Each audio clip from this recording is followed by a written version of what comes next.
Hello, my name is Matilda, and this is the part of our program called Constellation of the Month.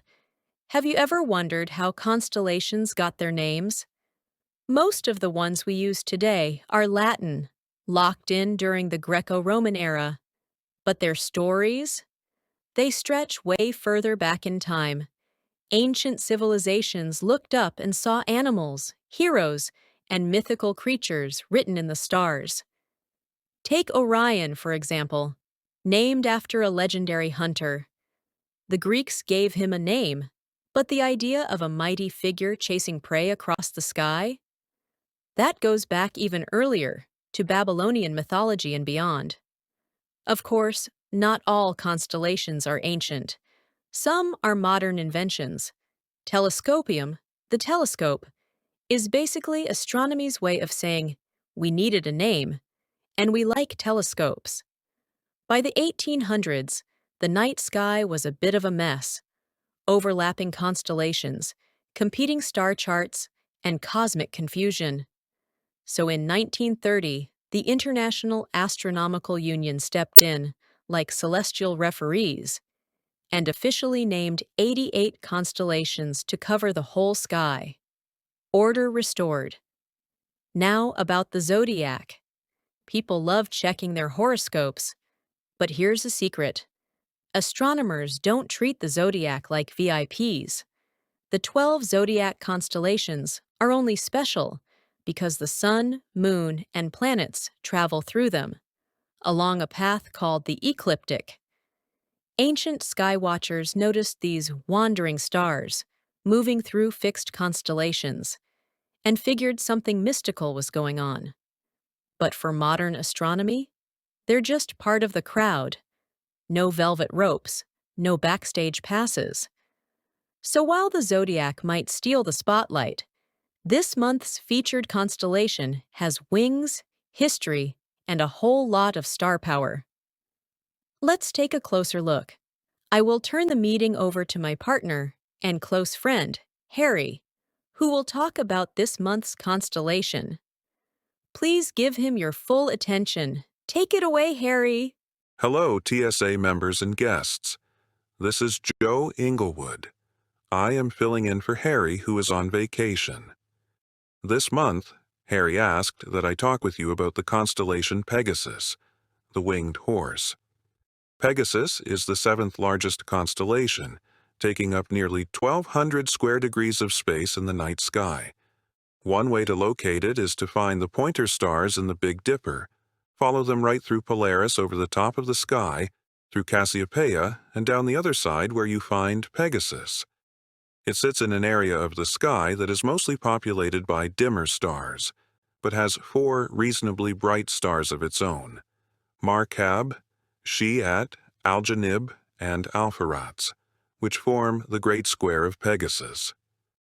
Of the many stars in Pegasus, 8 are known to have planets of their own. In fact, other than our Sun, 51 Pegasi was the first star ever known to have a planet. Pegasus was originally mentioned and enumerated by Ptolemy in the 2nd century, and it is one of the original 48 constellations that he wrote down. It got its name from the famed winged horse named Pegasus from Greek mythology, who was born after Perseus beheaded Medusa and her blood mixed with seawater to create Pegasus. The horse was mortal, but on the last day of its life, because of its lifelong service to Perseus and Andromeda, it was made into a constellation. In this constellation can be found one of the oldest globular clusters, M15, which is around 12 billion years old and 33,600 light-years away from Earth. M15 has more than 100,000 stars, including variable stars, pulsars, and a double neutron star system, as well as being home to a planetary nebula. Pegasus has quite a number of named galaxies in it, many of which have NGC numbers. These include NGC-1, the very first entry in the NGC catalog, and galaxies 7317 through 7320, also known as Stephan's Quintet.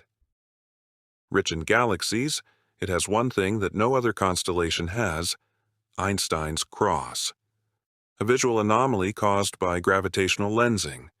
The brightest star in the Great Square, Alpheratz, isn't in the constellation Pegasus. It's in Andromeda, which is just northeast of Pegasus. It is part of the ancient sky picture that we know as Pegasus, but when astronomers drew the official boundaries for the constellations, this star was placed just across the line in Andromeda.